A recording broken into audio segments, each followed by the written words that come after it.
The biggest thing is communication. That is the number one thing, communication.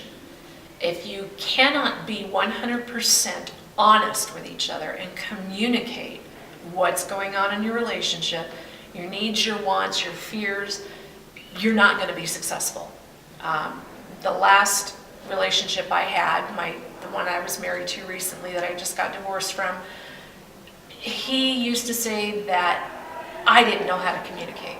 I'm sorry, I spent my entire life communicating. I have no problem saying anything. He had issues with communication because that's just the way he was raised. I think the second biggest thing, and it actually coincides with the first, is trust.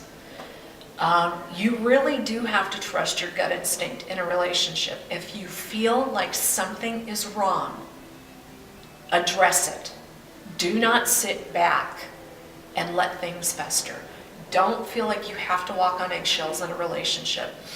I went through that for 11 years in my last relationship, and that was hard. The biggest thing also is respect. My now ex used to say all this time, what is this thing with respect? Why do you always say this?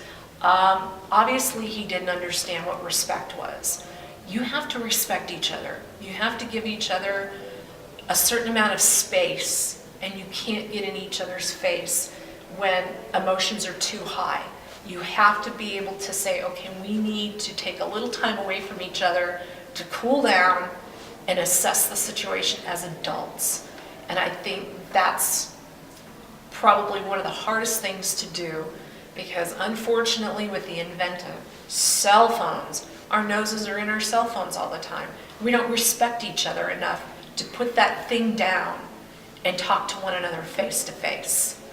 So I guess all three pretty much are wrapped into the communication effort. You really have to look at each other as people and not just, oh, you're my significant other, I can go about and do whatever I want to do. No, you got to honor each other. You have to take that time to figure out who each other is, and you have to respect that. There are boundaries in every relationship, and my biggest problem today is with everything that's out there, people just immediately go to a stranger on the internet and start talking about their problems. And then one thing leads to another, and then you have affairs and you have marriages that break up, relationships. There's a lack of trust. So all three are pretty much encompassed in any relationship to be successful, if you ask me.